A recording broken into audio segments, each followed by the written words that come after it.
Hi, everybody. I hope everyone can hear me. I'm Ramya from Team Marbles Health. Welcome to today's webinar titled Identifying Treatment Gaps in Psychiatry and Integrating Neuromodulation into Clinical Practice. This is a series of webinars. So, we are starting a series of webinars um, in an as an academic pursuit. Uh, for doctors in India to understand neuromodulation better and to be able to adopt neuromodulation into their practice. So this is the first of such webinars, and we'll jump into it. A little background about why neuromodulation is relevant today. The brain is fundamentally an electrochemical organ, functioning through both chemical signaling and electrical activity. Traditionally, psychiatric treatment has focused largely on the chemical imbalance that mental disorders have, becoming the gold standard of psychiatric care. This is largely because medications are very easy to scale, they're also very affordable. Over the past decades, the electrical imbalance, there's been a lot of extensive research going into how to rebalance the electrical activity that is imbalanced in different psychiatric and neurological disorders. This has led to more and more research and advances in neuromodulation therapy that directly influence the brain networks in a non-invasive and safe manner. Today, neuromodulation has reached such a level of scientific maturity that just last week, tDCS has received an official US FDA approval, reinforcing the clinical relevance of neuromodulation, scalable neuromodulation in today's context of psychiatry. So essentially, again, the goal here is that neuromodulation is becoming a second pillar of medical treatment, and we want doctors in India to also be aware of neuromodulation, where it's going towards, and to be able to integrate it into their clinical practice. So that's a little background about why neuromodulation is relevant today and in today's context.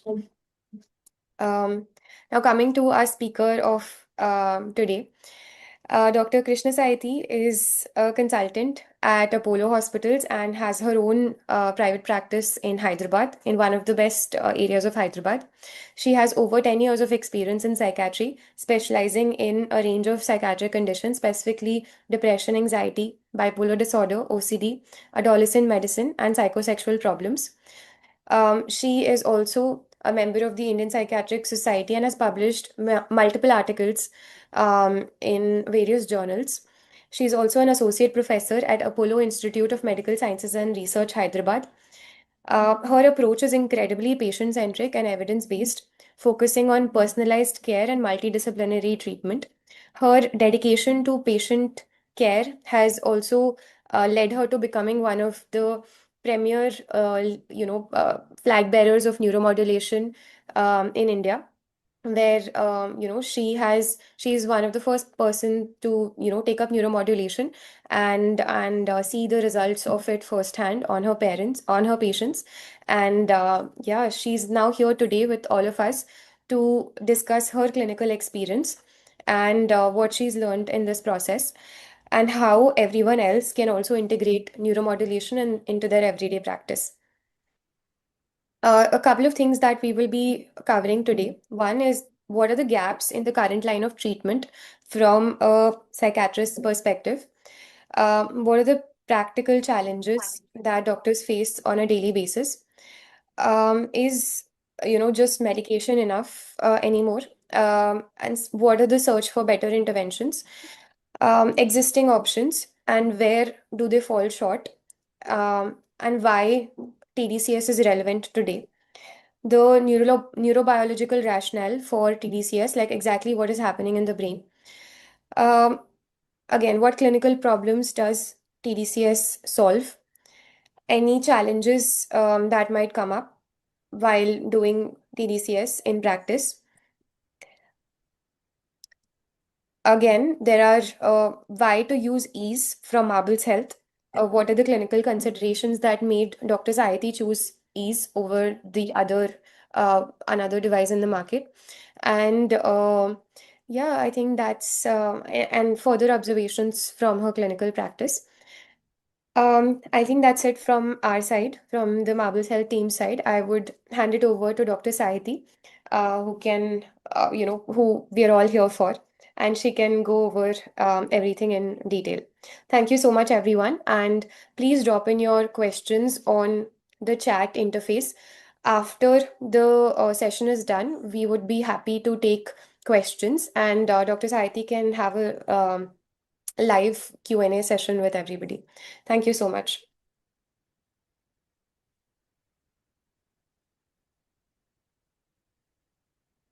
Thank you, Ramya.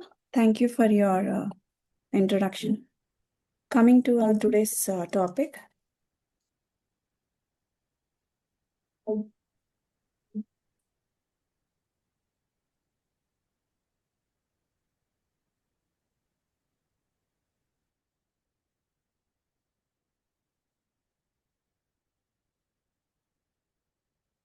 The gaps in the current line of treatment. What exactly is happening with us is more of when we are advising more of treatment, patients are not being adherent to the drugs which we choose, and there are more of dropouts. More of 43% of patients on antidepressants are dropping out, and there are more of psychiatric comorbidity. Like same patient is having more of depression, anxiety. The scales are more high in the severe mode.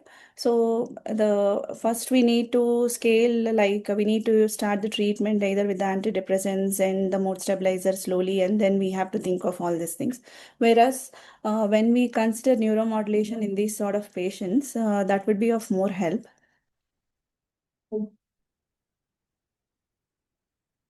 What are the challenges which we are facing daily because of the medicines is because of the side effects. First, patients are asking the doctor, are there any side effects for this? When we even how much time we spend time with the patients that there are no side effects, please do continue and all also. But still, when they are facing this headache, sweating or dry mouth, they are discontinuing the treatment. When I had seen many patients having this sort of things with sertraline and escitalopram also. So they are causing early discontinuation. When we change the antidepressant to another one, and when still we are trying for 2 more days, there is calling so much fatigue, and they are not accepting. And more importantly, when they're having severe depression, severe anxiety, we can't treat the patient without giving an anxiolytic. When we are giving an anxiolytic, they are having so much of sedation, and that sedation is causing them to discontinue the treatment. Most probably, amitriptyline and clomipramine, fluvoxamine, they are getting discontinued. So the response also, when should we consider neuromodulation in these patients is like whenever there is a non-improvement with the medicines, and when we do the rating scales in the next visit when they come down, if the percentage of improvement is less than expected, less than 25% or less than 20%, it's better to consider neuromodulation in those cases. And even there is lack of proper response, and we have to check for the compliance also. And if there is any treatment resistant depression also, this only is more challenging and more better than conventional treatment. Why this is keeping pace is why the traditional methods are keeping pace is because of the underlying not proper compliance, and no proper caregivers in our psychiatric fraternity. There will not be no caregivers, and that is also in more of working class people. It's being difficult. So these people, as they are more of working class, and they are asking us more of non-sedative drugs, and antipsychotic medicines or any antidepressants. Having less sedation is very difficult. So we have to choose more non-pharmacological biological treatments. For that, when we advise the neuromodulation, we are seeing even after the first session, patients are saying they're feeling calm and better and more stabilized, and very less side effect burden. Some patients complained of headache, and we, instead of only thinking about the neurochemical imbalance and all, we are going at the network level, improving synaptic plasticity. What are the existing biological options, ECT, RTMS, and ketamine? With respect to ECT, there is a high efficacy for ECT, but there is a requirement of general anesthesia, and it is an IP procedure, and 7 to 10 alternate days sessions needs to be done, and there is more of anterograde and posterograde amnesia. With compared to our tDCS, that's an OP procedure, no requirement of any anesthesia, completely non-invasive, and we can use as the first line along with the antidepressants. So we need not wait. That's how it is helping. And regarding the RTMS, it is also effective, but that is completely clinic bound. When compared to that, we can send this tDCS machine at home. Services also are available. So this is more of a clinic bound and very costly machines, RTMS, and it is taking so much space in our clinic. With respect to ketamine, there is a rapid action when we keep the patient on ketamine drips, but there is more of relapse, which I had personally experienced in my patients, and having some ketamine dissociation, and parents are getting tensed about that. So why we have to consider tDCS with respect to all these things is there is the direct modulation of this dysfunctional brain circuits, and it is just complementing rather than replacing the pharmacotherapy. Anything which we doesn't advise anybody no, to replace the pharmacotherapy. But for some patients, those who had previously got treated by us and they are doing better, and those who doesn't want to go with the pharmacotherapy when they're asking us, I am advising this. tDCS sessions, and they are feeling better. Like after about 3 or sessions, after about 5 to 10 sessions, when they're feeling better, I'm telling them to discontinue. And this is targeting the mechanisms of the medications that do not directly address.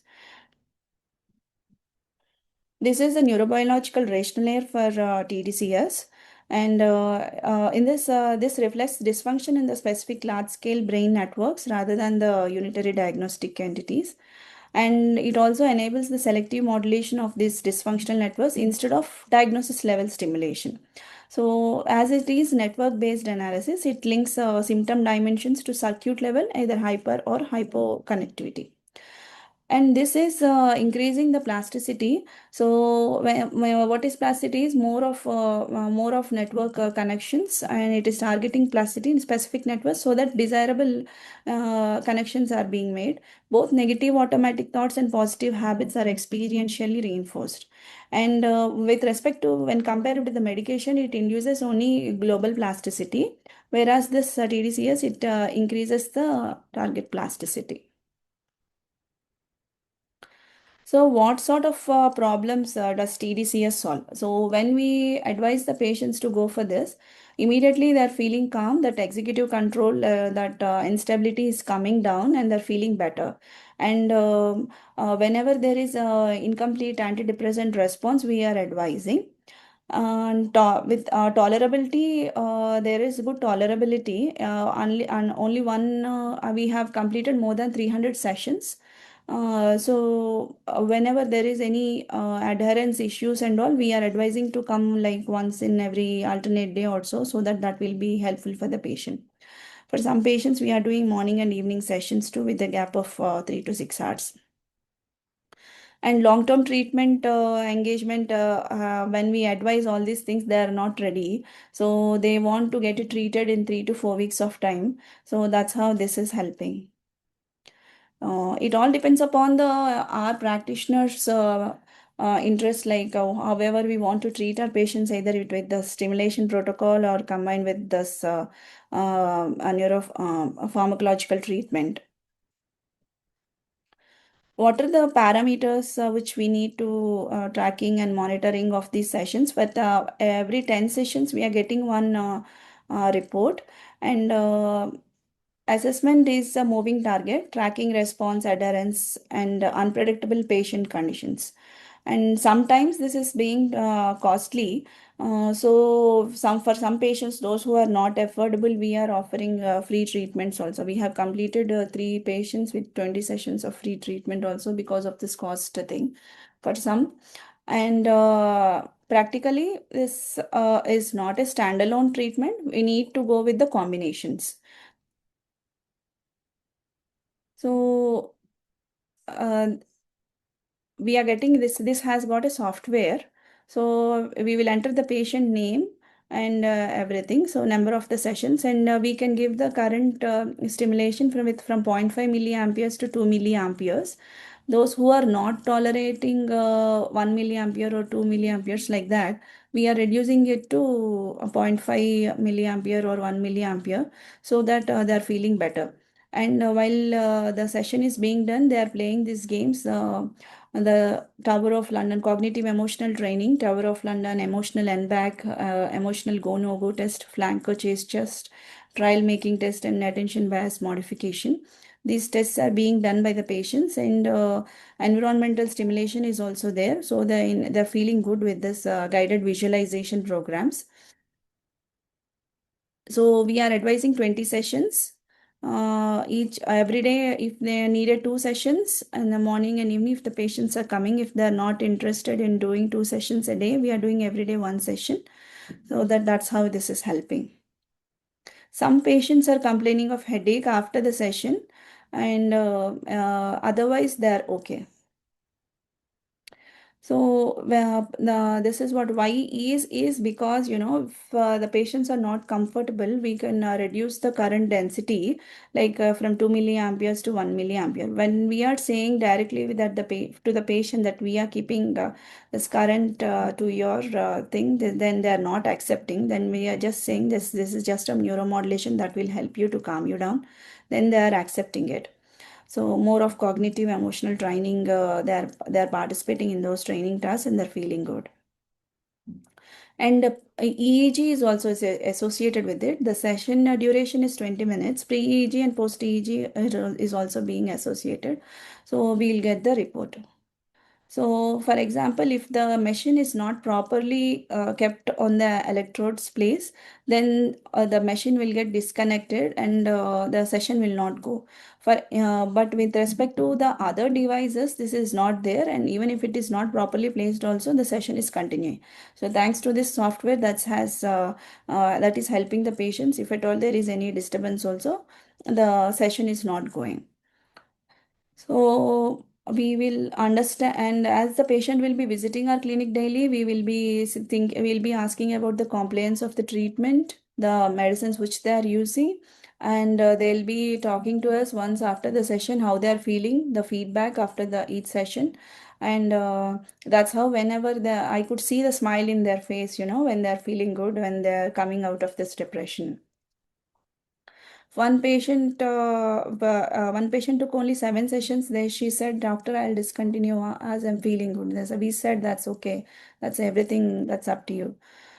So that's how we have given a free hand for the patients, even if they're not in a situation to come also. Once how much ever they can get it done, so get it done. So that as we are giving this, as this is also a at home session, also can be done. But as of now, I have not started at home sessions. So with ease, these integrated sessions are there along with this cognitive emotional training and minimal operational burden. The uh, technicians can do this with the in-app guidance support, and very less our clinician time.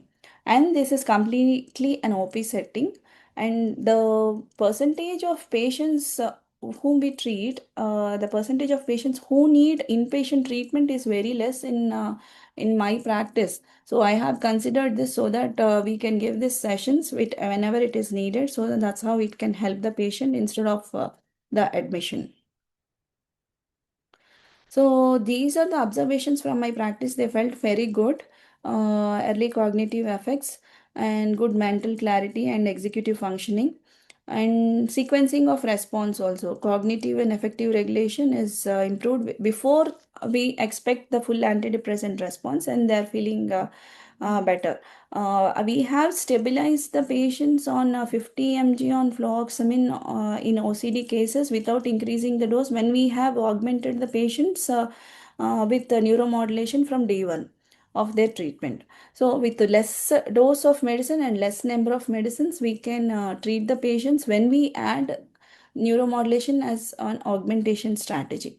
So this that's what we have observed. So normally when we tell the patients to see me after 15 days, there will be some will not come for the proper follow-ups and also. But when we are seeing the patients for this neuromodulation, very less number of disturbances are there. They're coming and getting this done. And time to stabilization also, before only with the medicines, it used to take for me like 3 months for 100% improvement with maximum doses of the medicines in critical patients. Whereas when I have started this neuromodulation as an augmentation strategy from the day one for patients, those who are accepting and those who are willing, in those patients, it is taking less than 4 weeks time to stabilize the patient. So the what are the indicators of this good tDCS response is early cognitive or affective shifts, improved daily functioning, and reduced need for medication escalation, which I have seen in many cases. And when they're feeling good, I didn't advise them to increase the dose, and I have discontinued after 6 weeks of treatment the medicines. So better tolerance compared to the pharmacological augmentation. Clinical guidelines for using this is careful patient selection. I have taken this as an augmentation strategy for patients, those who are having comorbid depression, anxiety, and other medical comorbidities, and having OCD. So when we give all this rating scales for the patients, when they are having high severe scales, it and they come after like 20 years long latency, 20 years and 10 years of illness, and they are coming to Vincent, doctor, you're my final hope, and coming with severe suicidal thoughts. These patients I'm selecting for the for using this tDCS so that they can get benefited. And daily sessions, if they're not in a situation to come, we are asking them to come at least on alternate day. So, clear positioning within the treatment algorithm, ongoing and symptom and functional monitoring, and associated with the psychotherapy. So, whenever they are coming, we are doing psychotherapy also. Thank you. We are now open to questions.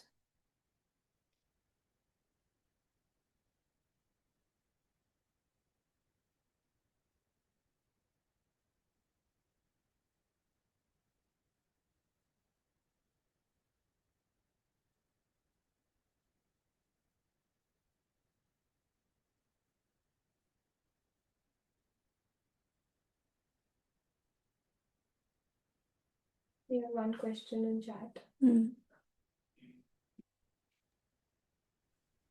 Hi, ma'am. Thank you so much for the presentation. Can I ask one question? Yes, please, madam. Um, I wanted to know that at what stage do we, understand that now we should recommend the tDCS? And like, is it before prescribing medicine to a new patient or like After after prescribing simultaneously? yeah, simultaneously, it is better when they are having severe scores in the rating scales, which we give. So, along with the medicines, in the starting of the when they are having severe scores, for example, when they are having mild scores or moderate scores, I have not advised.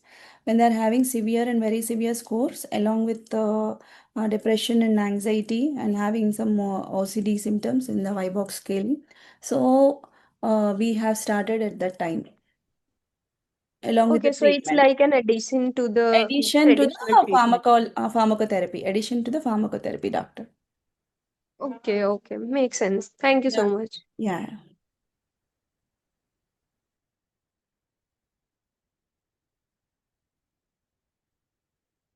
There are some questions in chat if you would like to take them. No, I can't see that.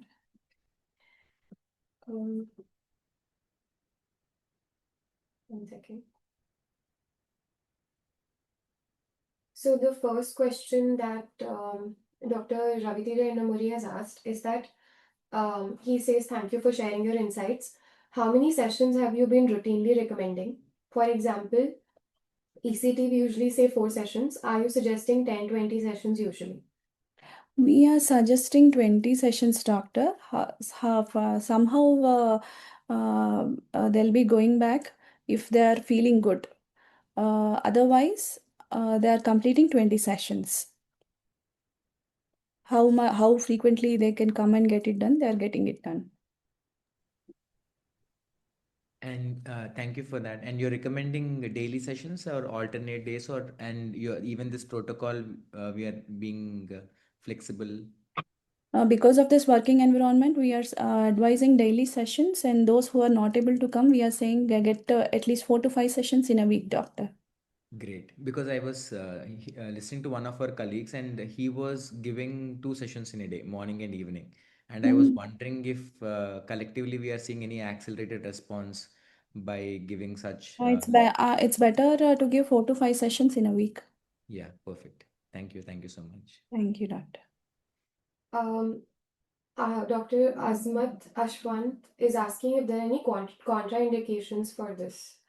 Contraindications, as of now, those who are having a head injury, we have never advised because of that head injury, those who are not having that. And other than that, those who are having seizures, history of seizures, we are saying no. These both are the contraindications for this treatment. Is if they are having any history of head injury or any history of seizures. Okay, great. Dr. Sawant is asking that how does the side effect profile of tDCS compare to RTMS?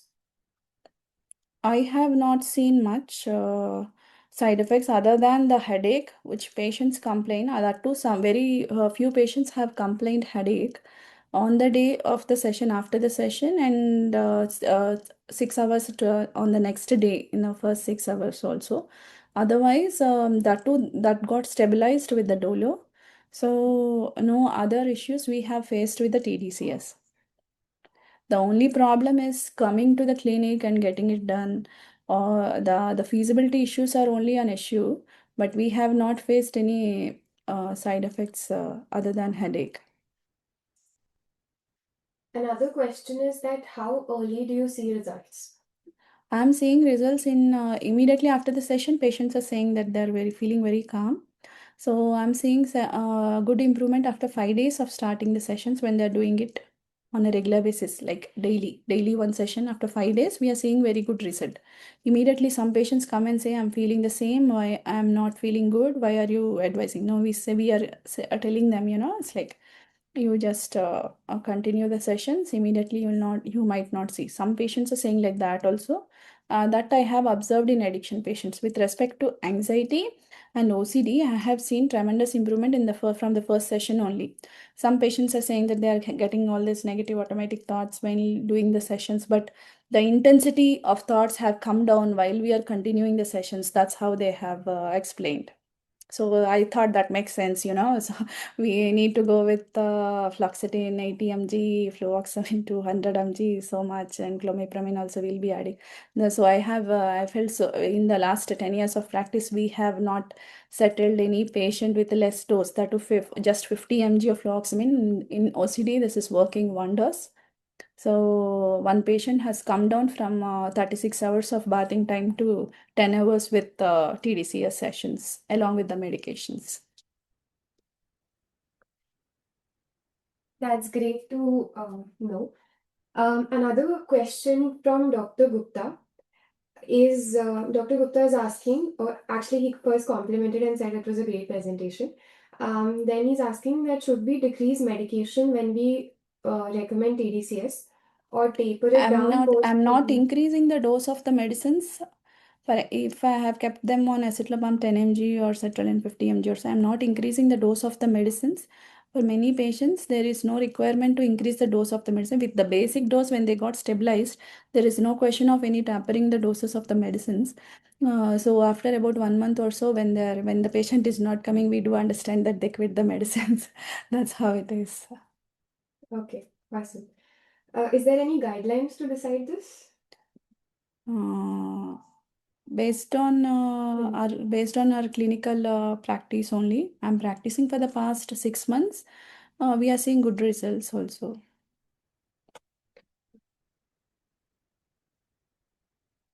So Dr. Raviteja Innamuri is mentioning that it would be interesting to study the role of tDCS while de-prescribing medication, like reducing Yeah, the. so for some patients, I kept that. Those who are my previous patients, those who are having mild anxiety and all, those who doesn't want to go with the medicines, I have advised them, okay, you don't want to go with the medicines because they have seen that side effect profile at the time. So I said, that's okay. Just please go only with the neuromodulation. That will help. So we want to see that also. We have just started just a week ago. Awesome. Abdullah is asking that what all conditions have you seen improvement with tDCS, ma'am? More of OCD. I'm getting more of OCD patients. OCD cases are getting very much improved with only 50 mg of fluoxamine. So, and the requirement for keeping the risperidone 2 mg also has come down. So, in the first prescription only when we kept, and later on we reduced the doses of the medicine to half after seeing good improvement with along with the tDCS. And depression also we are seeing very good improvement, and anxiety in the first 1 week only we are seeing very good reduction in the scales in the scoring. And we have tried in addiction, but addiction results are not that promising for me as of now, but in these situations this is working well. Perfect. So I think some of the other questions have been repeating. So I will. Okay. Another question here that is a new one is how do we usually manage patients who come from distant locations? So that's a very big problem which we are facing right now. So what I'm advising is take at least one session whenever they come, and when they're coming for the repeated follow-ups when we are doing the sessions. But in those cases also, those who are non-residents of the city, those who are just coming for the treatment, those who doesn't want to stay here for the 20 sessions and all, those who cannot afford also, when we are advising one session in every visit, and that is also giving good results. And for me to increase the dose of the medicines also has come down when they are doing, and they are personally saying that they're feeling better of these sessions, and they are accepting it. Nobody is saying no. The good thing is the patient sample, they are saying, they are not saying no. Whenever we are saying, whenever we are, this is something, which you have to take it forward and all, they're saying, they're having the trustiness. We basically we have to thank our patients because when we have the resources also, they should be in a situation to utilize the resources. That's how. Okay. Do we have any other questions?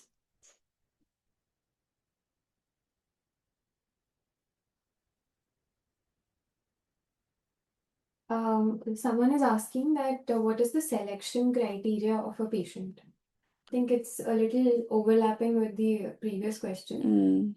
But those who are having selection criteria, you please go with the rating scales. Those who are having scoring more than severe and very severe, not in the mild and moderate level of depression or anxiety or OCD. Those who are having severe and very severe depression, anxiety, and all, it's better to consider. That is the first selection criteria. And those who doesn't want to go with more medicines, those who want fast improvement, we have to consider them. Great. So I think, yeah, Abdullah is asking that what are your average charges per session? We are charging 2000 rupees per session, but for patients, those who are not in a situation to charge to pay that 2000, we are giving 50% discounts also, and they are ready to pay for that. For some with having severe suicidal thoughts, and those who are not staying alone, and those who are not having any caregivers, we have offered free 20 sessions. We have completed 3 patients like that also. So be considerate, doctor. It's not about charging the patient. It's about giving the good treatment at the right time and to the right patient. That makes sense, so that is what is important. That's great. Any other questions? Okay, while everybody's thinking about it, is there any parting thoughts that you would like to share with us? That any specific patient studies or anything that you'd like to wrap this presentation up with? Yeah, one patient has come to me that, doctor, you're my final hope and all.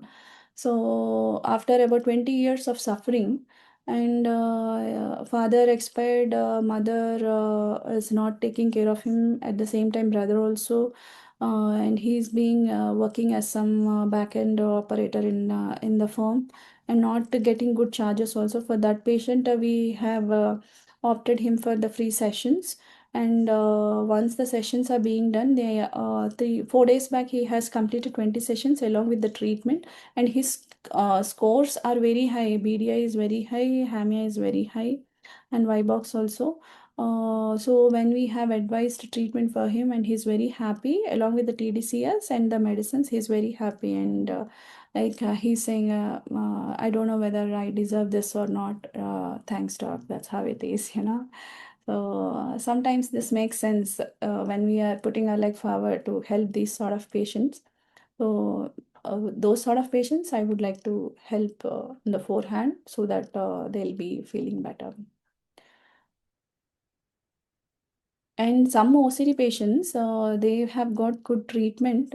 They came here and they have got good treatment. Even when we have opted them that we can send this machine, female patients, that we can send him for female patients, we will send at home sessions and all also. They were like, no, we will come to the clinic and get this done, then that's okay. And they came and they're very happy to come and get the sessions done also. So selecting the patient for the sessions is very important. How they are reciprocating their symptoms and all, and it's better to spend some time with the patient after the sessions so that they can share their thoughts and however they're feeling after each session, so that also makes sense, you know, for the continuing of the sessions. That's great. Thank you, ma'am, for having this talk with us. And we'll put this up on YouTube so that you can also refer it back, anybody who's attending and those who registered and were not able to attend. Um, so thank you so much, Dr. Sahithi, for sharing your clinical expertise and and discussing the practicalities of using tDCS in your clinic. So that's a wrap, everyone. Thank you so much for attending the first webinar, and see you soon next month for the next webinar. Thank you so much.